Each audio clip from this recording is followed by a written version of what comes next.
용용이의 경제학 교실. 안녕하세요, 용용입니다. 오늘은 조선 후기에 대해서 알아볼 거고요. 조선이 건국하고 임진왜란과 뭐 병자호란, 그 언저리까지 해서 우리가 한번 이제 지난 시간에 다루었고요. 오늘은 그 이후부터 고종 앞까지 해서 다뤄보도록 하겠습니다. 고종 앞까지 다루는 이유는 우리나라에서 이제 역사를 배울 때 지금은 한국사란 이름으로 배우고 있지만 예전에는 뭐 국사와 근현대사 이렇게 나눠서 했었거든요. 그럼 이 근현대사의 시작이 고종 언저리부터입니다. 고종이 이제 즉위한 이후부터 근현대사에서 많이 다루고 있어요. 그래서 그 부분을 이제 나누게 되었고요. 그럼 이제 조선의 후기에는 어떤 일이 발생하느냐 하는 걸 먼저 중점적으로 알아야 될 텐데, 임진왜란과 두 번의 호란으로 인해서 이제 조선 사회가 많이 변화하게 되거든요. 변화하게 되는데 그 대표적인 것들 중에 하나가 뭐냐면 서민 문화가 많이 발달하게 됩니다. 그리고 과거에는 천하게 여겼던 혹은 나쁘게 여겼다고 생각했던 상업이 많이 발달하게 되는데요. 그 상업이 발달하는 배경에는 대동법이 있고요. 정치적으로 보면 이제 붕당 간의 경쟁이 더 치열해지게 되거든요. 그래서 처음에는 동인과 서인으로 나뉘었다가 뭐 동인이 다시 남인과 북인 이렇게 나뉘게 되고요. 북인은 뭐 소북과 대북으로 하는데 뭐 이제 임진왜란 이후 광해군 이후에는 이제 거의 사라지게 되고요. 그럼 남인과 서인의 대립이 있었고요. 이제 그 중심에는 이제 정치의 주류를 잡은 건 서인이 되고요. 서인은 다시 노론과 소론으로 나뉘게 되고요. 그다음 뭐 벽파와 시파로 나뉘게 되고, 그래서 결국 한 가문으로 따라가게 되면서 세도 정치가 발생하는 게 이제 우리가 말하는 조선 후기의 모습이고요. 그 붕당이 처음 나뉘었을 때 그 붕당에는 어떤 이제 붕당 간의 경쟁이 심화되는 사례로 예속 논쟁과 황국이 존재했었고요. 이걸 본 영조가 이제 붕당 간의 화합을 도모하는 탕평책을 시도하게 되고요. 그의 손자인 정조도 마찬가지로 시도하게 됩니다. 그래서 그 영종조 시대가 이제 조선의 르네상스라고 부르거든요. 그래서 조선 전기에서 제가 어떤 이야기를 했냐면 지난 시간에 조선 시대에 가장 살기 좋았던 때가 뭐 성종 때가 아니겠느냐라는 이야기를 했었는데, 뭐 저의 의견보단 제가 들었던 역사가들의 평가가 그랬었거든요. 이제 그 다음으로 이제 조선 후기에 가장 살기 좋았을 때는 영종조 시대가 아니겠느냐라고 이야기를 해요. 그래서 그 르네상스를 거치고 마지막 불꽃을 태우게 되죠.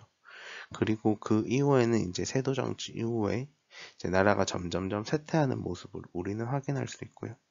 나라가 망해갈 때는 되게 비슷한 모습들이 많아요. 제일 먼저 농민봉기가 많이 발생하게 되고요. 또 이제 새로운 사상들이 나오게 됩니다. 그래서 기존에 이 나라가 가지고 있던 이 사상이 잘못됐어. 그래서 이 나라를 바꿔야 해. 라는 사상도 나오게 됩니다. 특히 미래에 대한 이야기가 많이 나와요. 그래서 어떻게 될 것이다. 뭐 왕이 어떤 성으로 바뀔 것이다. 그리고 불교에서도 미래를 어떻게 할 것이다 하는 미륵불이 유행하게 되고요. 이건 신라가 망할 때, 고려가 망할 때, 조선이 망할 때 모두 다 이제 비슷한 모습. 나라가 이제 쇠퇴하는 기간에 접어들게 됐을 때 나오는 비슷한 모습이라는 걸 우리는 역사적으로 파악할 수 있어야 되고요. 이런 걸 봤을 때 우리가 역사를 통해서 이제 현재에 대입해서 배워야 되잖아요. 그래서 우리가 이제 나라가 힘들 때 어떤 일들이 발생하는지에 대해서도 생각해 보면 좋은 시간이 되지 않을까라고 생각합니다. 오늘도 수능 5개년도 문제를 볼 거고요. 어, 오늘은 5개년도 문제에서 20년, 21년은 두 문제, 23년, 22년, 23년, 24년은 한 문제씩 나오게 돼서 상대적으로는 빨리 끝날 것 같습니다. 우선 20년도 수능 문제인데요. 수능 문제 9번을 보면 밑줄 친 기억에 대한 정부의 대책으로 옳은 것은인데요. 전주 안핵사 박규수가 아뢰기를 이번에 진주에서 밀란이 일어난 것은 진주에서 밀란이 일어났다는 건 이제 진주농민봉기라고 하고요. 이 진주농민봉기가 언제 발생했냐면 아까 말했던 대로 이제 조선 후기에 나타나게 됩니다. 이랬을 때 정부의 대책이 무엇이냐라고 보면요. 1번 전민 변종도감을 설치했다. 2번 황룡사 구축 목탑을 세웠다. 3번 삼정 이정청을 설치했다.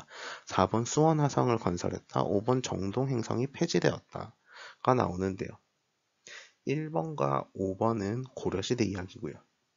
2번은 신라시대 이야기입니다. 그럼 3번 삼정 이정청과 4번 수원 화성인데요. 이게 시기가 상당히 비슷해요. 이제 이 진주 농민봉기가 철종 때 일어나게 되거든요. 그리고 이제 우리가 조선 후기를 다룰 때다 이제 대표적인 왕이 영조와 정조인데 정조 때 수원 화성이 건설됩니다. 그래서 결국 정답은 3번이 되게 되는데 이제 우리가 시대만 봤을 때 조금 매력적 오답이 이제 보일 수 있고요. 하지만 정부의 대책이라고 했을 때 수원 화성을 세운 이유는 이제 정조의 아버지인 장조 사도세자가 이제 사도세자의 무덤을 이제 옮기는 과정에서 만들게 된 거거든요.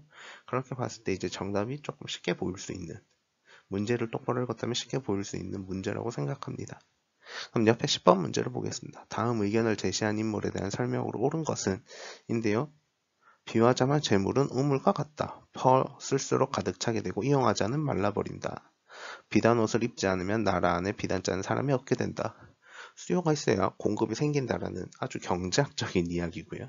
썰에 100대를 실는 것은 한 척의 배를 미치지 못하고 무트로 천리를 가는 것은 배로 만리를 가는 것보다 어렵다. 그러므로 통상을 하는 자는 반드시 물길을 자유롭게 여긴다.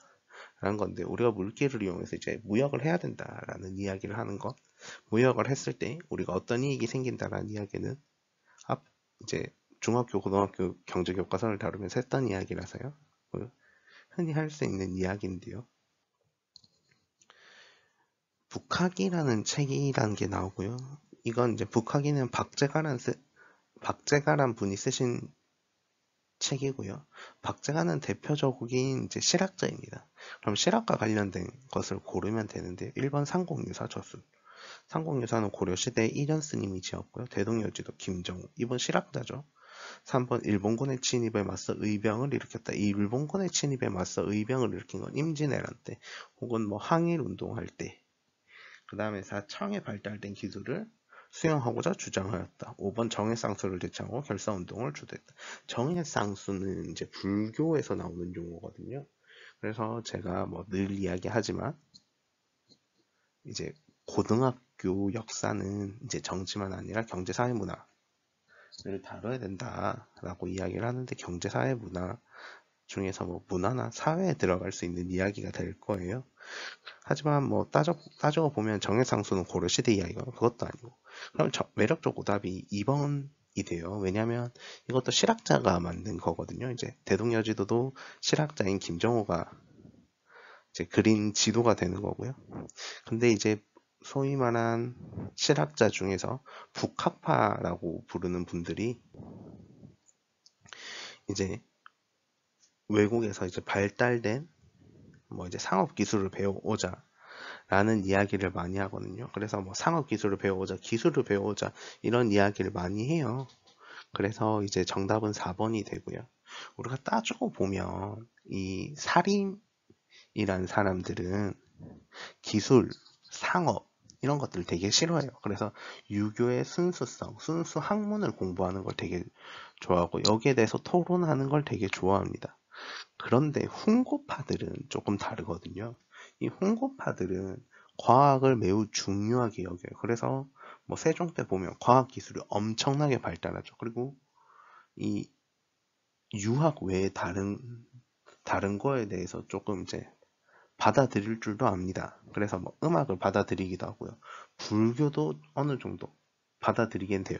그래서 보면 이제 조선 전기에 보면 사림이 집권하기 이전에는 이제 뭐 소격서라는 것도 해서 뭐 조광조가 폐지하자 했던 소격서 같은 것만 봐도 이제 도교를 받아들이는 모습도 있고요. 불교를 받아들이는 모습도 이제 조선 초에는 보이게 됩니다. 그리고 과학기술의 발달 혹은 뭐 음악의 발달 혹은 뭐 무기의 발달 같은 것도 있죠. 이제 거북선을 누가 만들었냐라고 하면 이제 우리가 소위 이제 거북선은 이순신 장군이 만들었다라고 이야기를 하지만 이제 조선 태종 때 처음 기록이 나온다라고 하거든요. 그럼 이제 그 당시에 태종 때 이제 세계 최초의 철갑선이 만들어진 게 아닌가라는 생각을 해볼 수도 있고요. 또 과학기술이 매우 발전했던 시기, 우리가 이제 영화 신기전을 봐도 세계 최초의 로켓은 세종 때 만들어지게 되는 거잖아요. 그런 걸 봤을 때 이제 홍구파가 우리가 나쁘다. 이제 조선에 이제 살림에 밀려나는 세력 혹은 살림에 밀려나기 전에 그 정권을 잡고 나쁜 짓을 했던 세력이라고만 알 수 있지만 그전에는 분명 과학기술을 많이 받아들이기 위한 노력을 했었고요. 그만큼 이제 조금 이제 실용적인 학문을 하려고 했던 분들이 이제 실학파가 돼요. 실학파에서도 이제 북학파라고 불리는 분들이 조금 이제 그와 비슷한 모습을 보였고요. 뭐 대표적으로 뭐 박재가란 분도 있고 정약용이라는 분도 계시죠. 그래서 그런 분들이 있었다라는 정도로 이제 생각하시면 좋을 것 같고요. 다음의 문제를 보도록 하겠습니다. 2021년도 수능이고요. 9번 다음 자료를 활용한 탐구 주제로 가장 적절한 것은 인데요. 진주민 수만 명이 무리를 지어 서리들의 가옥을 불사르고 부수자 경상우병사 백낙신이 이들을 해산시키려 했다. 이때 백성이 그를 둘러싸고 삼장의 문란에 대한 항의했다. 임술령 경상도 단성, 함양, 계령, 인동 등 여러 고을에서 백성이 소동을 일으켰다라고 하는데요. 이거 이제 진주농민봉기거든요. 진주농민봉기니까 정답이 5번 조선 후기 농민봉기의 발생이다라고 이야기를 할 수 있고요. 10번 문제를 보면 다음 가상 대화가 이루어지는 시기에 볼 수 있는 모습으로 가장 적절한 것은 7패 이연을 돌아보니 통공정책으로 금난정권이 폐지되었다는 소식이 들리는군. 나도 장시에서 들었네. 일부 시전 상인들이 타격을 받겠어. 라고 이야기를 합니다. 이제 그럼 우리가 여기서 힌트를 얻어야 되는 건 사실 금난정권인데요. 이 금난정권이 뭐냐면 이제 과거에 이제 한성 주변에서 이제 시전 상인들이 있을 거잖아요. 그래서 이들에게 일정만큼의 장사하는 구역을 주게 됩니다. 그런데 상업 경제가 발달하게 되면서 이 시장이 넓어지잖아요. 그래서 이 무분별하게 확장하는 것을 막아버린 거예요. 그런데 그래서 이 금난 정권이 생기게 된 거고요. 그런데 금난 정권이 폐지되었다라는 건 결과적으로 이야기를 해보면 이제 누구나 자유롭게 장사를 할 수 있게 된다라는 이야기를 하는 거거든요. 그러면 이제 그 상업 경제가 훨씬 더 커지게 된다. 그리고 더 발달하게 시장이 커지니까 상대적으로 더 발달하게 된다라는 걸 의미할 수 있을 것 같고요. 이 시대가 이제 우리가 드라마 상도에서 봤을 때 나오는 시기와 조금 비슷하거든요. 그래서 뭐 송상, 만상, 매상 이런 사람들이 나오게 되는 시점인데요. 이것도 이제 조선 후기의 우리나라의 모습이거든요. 그렇게 봤을 때 문제를 보면 한글 소설을 읽는 여성들이 이제 나오기 시작하는 게 조선 후기가 되고요. 봉오동 전투에 참전하는 독립군은 이제 우리나라가 일제강점기인 시대고요. 화백회의에 참석하는 진골 귀족은 이제 신라 서울올림픽 대회에 참가하는 선수가 88 올림픽 될 거고요. 경부고속도로를 건설하는 기술자는 이제 박정희시대가 되겠죠. 그렇게 했을 때 답이 명확하게 되게 쉽게 1번으로 보인다라고 이야기를 할 수 있습니다. 그 다음에 22년도, 3년도, 4년도 문제를 하나씩 볼 건데요. 자, 우선 22년도 문제를 보면 다음 자료를 활용한 탐구 주제로 가장 적절한 것은 우리나라 선비들은 지금 중국 땅의 주인은 오랑캐인 청이다 라고 하면서 중국으로부터 배우기를 부끄러워한다. 저 오랑캐들이 살고 있는 중국 땅에는 중화의 전통이 지속되고 있으며 청은 중화의 문물이 이로운 것임을 알아 이를 활용하고 있다. 그러나 정작 우리는 중국은 예전의 중국이 아니다라고 하면서 청에 계승된 훌륭한 법과 제도마저 배척하고 있다라고 이야기를 하고 있죠. 그래서 이 책의 주장은 나의 열하일기와 조금 더 어긋남이 없었다라고 합니다. 열하일기를 쓴 박지원 선생님의 이야기다라고 이야기를 할 수 있을 것 같고요.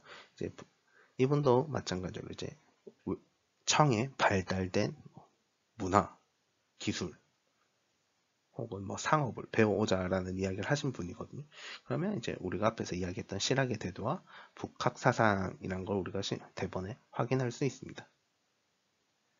보면요, 불교개혁과 수선사는 고려 때 이야기고요. 단고신앙과 대종교는 이제 우리나라 민족 종교 하면서 나오는 거라서 이제 거의 조선 말에 나오거든요. 그래서 뭐 우리나라 민족 종교 하면서 대종교와 원불교가 대표적으로 나오게 될 거고요. 선종의 유행과 구산의 성립은 제가 알기로는 신라로 알고 있어요. 그럼 풍수지리설과 묘청 서경천도 운동은 이제 고려 때 나오는 이야기라서 정답은 2번이란 거 우리 쉽게 파악할 수 있고요. 그리고 이제 23년도와 24년도 문제인데 앞에서 보면 우리가 9번이나 10번 문제를 봤었는데 이제는 6번 문제를 보고 있어요. 그래서 보면 이제 우리가 앞에서 다뤘던 내용이나 혹은 뭐 조선 후기 문제까지도 되게 적게 나온다. 최신 트렌드는 이제 그 문제수가 고대 내용, 뭐 고려 때 이야기, 조선 전기 이야기들이 매우 적게 나온다는 걸 우리는 확인할 수 있고요. 그럼 이제 6번 문제, 23년도 6번 문제를 보면요. 다음 자료에 나타난 시기의 상황으로 가장 적절한 것은 인데요. 한양한 퍼키 번화한 큰 도시의 파밭, 마늘밭, 배추밭, 오이밭 등의 신무의 땅에서 얻은 이익이 수백 명을 헤아린다. 그 다음 뭐 담배밭, 산밭, 모시밭, 생강밭, 고구마밭이 나오고요. 밑에 보면 돈은 천하에 유통되는 재화이므로 허적과 권대운 등의 대신이 돈을 만들자고 하였다. 돈을 만들었다. 결국 상업이 발달하게 되었다. 조선 후기 이야기가 되는 것 같고요. 1번 회사령이 폐지됐다. 일제시대 이야기고요. 2번 대동법이 운용되었다. 이게 이제 광해군 때부터 대동법이 만들어져서 계속해서 시행이 되었겠죠. 3번 300산업이 발달하였다. 이건 우리나라가 이제 대한민국이 건국되었을 때 이야기거든요. 독립하고 나서 얼마 안 됐을 때 이야기라서 300산업이 발달하였다는 걸 말할 수 있고, 그 다음에 전민변정도감이 설치되었다. 이거는 고려시대 이야기고요. 산미증식계획이 실시되었다는 건 일제가 우리나라에 이제 쌀을 수탈하기 위해서 쌀의 생산량을 늘리기 위한 계획인 거잖아요. 그랬을 때 정답은 대동법이 운용되었다라는 걸 맞출 수 있고요. 이 대동법이 운용되면서부터 우리나라 상업 경제가 크게 발달하는 모습을 보이고 있거든요. 그래서 이 대동법과 이제 상업의 발달이 매우 밀접한 연관이 있다라는 걸 알아두시면 좋을 것 같고요. 자, 그 다음에 가장 최근 수능인 24년도 수능 보면 밑줄친 이왕에 대한 설명으로 옳은 것은 자료의 이왕의 명령에 따라 무해 도보 통지의 일부이다. 라고 쭉 나오는데요. 편찬에 참여한 이동무와 박재환은 규장각, 백동수는 장용영들의 인재로서 두 기관은 이왕에 설치했다. 결국 정조를 찾아내는 문제고요. 규장각과 장용영을 설치한 왕 누구냐? 정조이다. 라는 거고, 정조의 대표적인 업적이 이제 탕평책을 이어가는 거, 규장각, 장용영, 그 다음에 법전들이 조금 있고요. 그 다음 이때 실학이 유행하게 되고요. 또 이제 수원화성을 만들게 됩니다. 그랬을 때 보기를 보면요. 1번 노고배 폐지, 2번 탕평책, 3번 궁극기무차, 4번 삼천교육대, 5번 교육이국조사. 그럼 결국 답이 2번이다 라는 걸 우리 쉽게 파악할 수 있습니다. 그래서 보면 조선 후기에는 이제 다양한 일들이 있었는데요. 특히 이제 어떤 게 많이 발생하냐면 이제 서민문화가 많이 발달하게 됐고요. 상업이 많이 발달하게 되었고요. 또 이제 붕당 간의 경쟁이 치열하게 되면서 이제 탕평책을 하기도 하고, 하지만 결과적으로 탕평책이 실패하게 되죠. 영종조 시대에는 했지만 그 이후에는 세도 정치가 이어지게 되고, 세도 정치가 이어지게 되면서 이제 진주 농민분기와 홍경래난 같은 농민분기가 발생하기도 하였다라는 걸 확인할 수 있습니다. 질문 있으시면 댓글로 남겨주시고요. 구독과 좋아요는 필수입니다.